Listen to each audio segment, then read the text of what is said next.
Pero ¿qué datos reales tengo en España? Pues fíjense, desde que empieza a verse este fenómeno y a analizarse, en el 2002 teníamos 3.433 expedientes judiciales de infracción, de menores infractores, por este tema.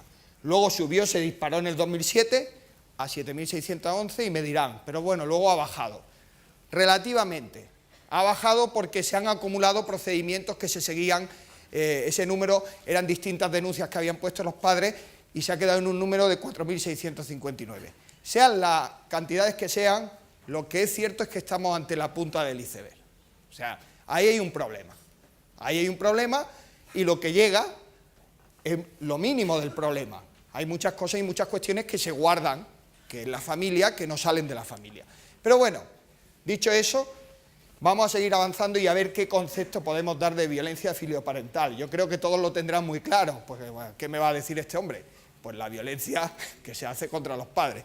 Pero bueno, los estudiosos distinguen entre la agresividad y la conducta violenta. ¿Por qué? Porque la agresividad la venimos a tener todos y no es mala, es un mecanismo de defensa, un mecanismo de supervivencia, puede ser bueno, está en la especie humana y no tiene por qué producir daños. Podemos utilizar esa agresividad en un determinado tiempo o inhibirla. O sea, los deportistas son agresivos en el partido y eso es bueno, es positivo, porque pueden llegar a lograr pues, que marquen un gol o que venza a su equipo y pueden inhibirla. Pero claro, la violencia es lo que rechazamos todos y aquí pues, la Organización Mundial de la Salud sí ha dado una definición.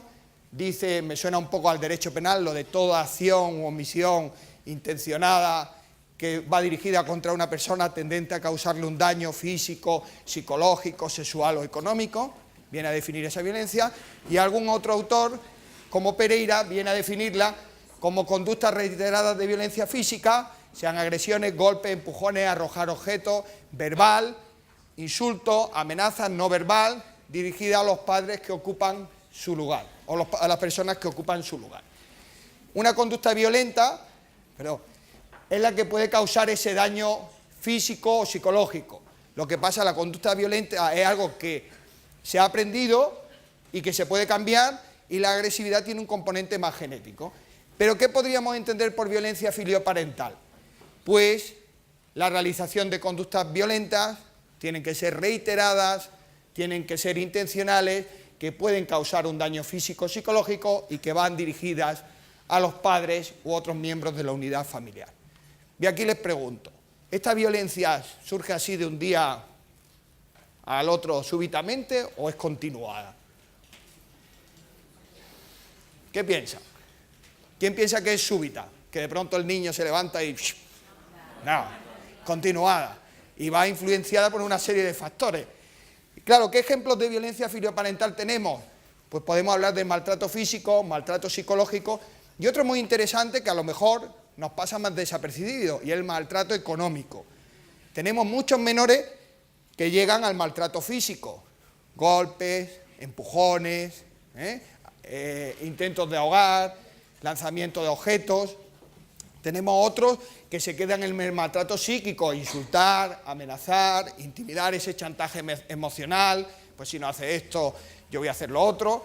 Y luego hay también un maltrato económico, donde ya se llega a robar, se llega a hurtar el dinero, a vender objetos de la familia, a gastárselo en determinadas cosas, o incluso a deudas que haya que cubrir por parte de los padres, porque claro, son menores.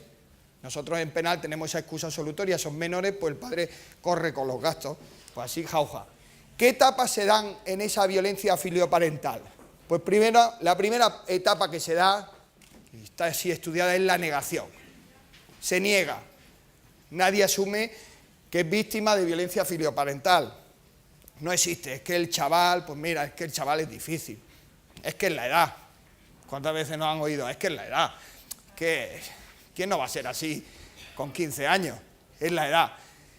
Luego se pasa a una situación de vergüenza, donde uno se plantea que esto ya no es normal, esto va a acabar con la familia, hay una situación aquí crítica, y da vergüenza asumirlo. ¿Por qué? Porque ustedes creen que esto le pasa ¿a qué tipo de familia le pasa? Esto le pasa a cualquiera.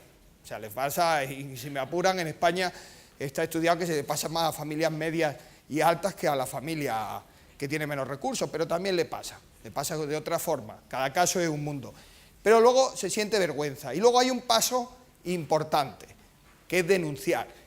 Cuando ya se denuncia, cuando ya se llega a la respuesta judicial, el tema es que ya es serio.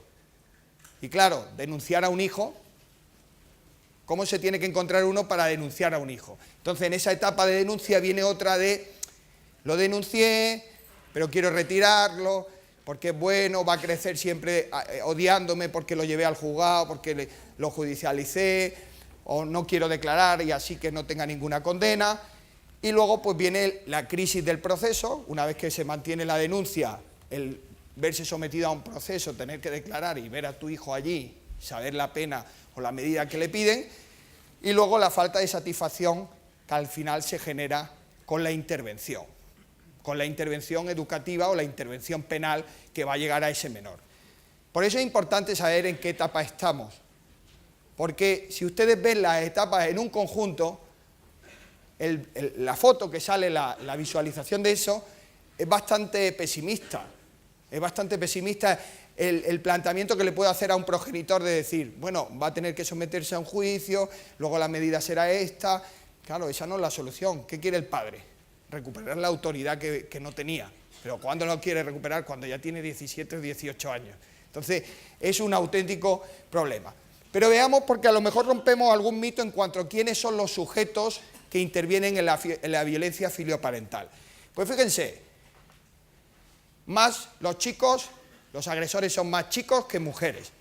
En el estudio español, los datos que yo manejo, tenemos como un 65% de chicos y un 35% de chicas. En chicos lo predominante es la violencia física, psicológica, la económica también se da, pero en chicas lo que predomina es la violencia psicológica y la violencia económica. Eso es increíble. O sea, hay por ahí, si tienen ocasión y les interesa el tema, en YouTube, que es donde se cuelga todo, hay un programa muy interesante que se sacó en España hace unos años, que se pone Padres Maltratados, y es un programa de la televisión pública, donde se cuenta un poco todo el proceso de quien ha sido víctima de este tipo de violencia. Y sorprendería ver los episodios que narran cometidos por chicas agresoras. ¿Qué tipo de edad? Porque ustedes también dirán, ¿en qué edad se produce esto? Pues si ven, los datos españoles empiezan con 14 años, digamos que nuestro ámbito de intervención judicial penal de menores es de los 14 a los 18. Pues si ven, 14, un brote fuerte 15, 16, 17 y 18, pues 18 poco, ¿por qué? Porque los datos a efectos del sistema penal de menores, que es de carácter educativo, ya desaparece, ya con 18 se va a mayores, pero en mayores sigue. Pero en mayores la respuesta ya no es una medida educativa, la respuesta es una pena de prisión. Con lo cual se agrava la tensión progenitor-hijo que manda a el padre que manda a su hijo a prisión. ¿Qué retrato puedo dar yo del agresor tipo en España? Se lo presento, no sé, aquí a lo mejor en Argentina no tiene la misma experiencia, pero son aspectos que se pueden dar en cualquier agresor y son los más habituales que los equipos técnicos de los juzgados de menores visualizan cuando tienen un caso de violencia filioparental. ¿Qué se suele dar? Pues que suelen ser adolescentes de 16 años, 16,2, 16 años, es lo más frecuente. Policonsumidor ocasional, es decir, añadimos ahí un factor, consumidor de abuso de derivados del cannabis, o sea, un consumo de drogas, no tiene por qué ser drogas que causen grave daño a la salud, pero sí hay un consumo de drogas, de alcohol. Consumidor de abuso de TIC, o sea, va con el móvil pegado, con la consola, déficit de atención, un estado de ánimo disfórico, altos niveles de ansiedad, una desregularización de los ritmos del sueño, no sé si aquí pasa, se levantan a la 1, no tienen nada que hacer, ¿por qué me voy a levantar antes? Se acuestan a las 3 de la mañana, jugando con la consola o con internet o con la serie y tal, sentimientos de soledad, un déficit de un proyecto vital, o sea, no saben lo que quieren, no saben lo que quieren hacer, incumplimientos familiares, de horarios, tareas domésticos, no hacen nada en casa, son auténticas marmotas que están en el sillón pegadas en la tele, ¿no? Tráeme el no sé qué, papá, tráeme el no sé cuánto, ay, ¿por qué fastidias tanto? si estoy aquí tan cómodo, tráemelo. Y el padre se lo trae, ¿no? Comportamientos de tipo predominantemente psicológico, en algunas ocasiones físico. Adolescente con bajo rendimiento académico, poco cumplimiento de los deberes escolares, actitud apática y desmotivada respecto de la escuela, conflictos en la escuela y cambios de escuela, conserva pocos amigos de siempre, se asocia con amigos nuevos con un alto nivel de conflicto estimado por parte de los padres, ha abandonado actividades extraescolares, no quiere hacer nada, o sea, ya no quiere hacer ni el fútbol, ni el básquet, nada. No tiene ganas de hacer nada. Todo es un rollo, todo le raya, no sé si esa expresión la tiene aquí, me raya, allá sí, y nada. Tienen muchos amigos virtuales, eso sí, esos son los mejores amigos, los del Facebook. Ahí sí le explico, le cuento, le mando un vídeo, le digo, no sé, eso saben todo.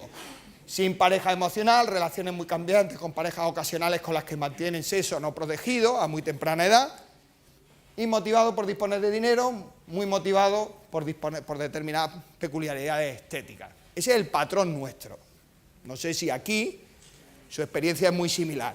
No quiere decir que lo tengan todos, pero tienen muchas condiciones. ¿Y qué tipo de víctima o tipo de maltrato es el más habitual? Pues miren, esto que hay aquí es el maltrato a la madre y a la madre. El maltrato psicológico y el maltrato físico. La madre, la mujer. Y este es el del padre.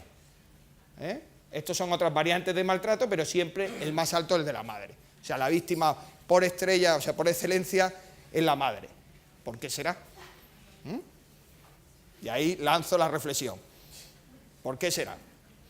¿Es la que está en casa? ¿Es la que no está en casa? ¿Es la que se impone, no se impone? La más fácil de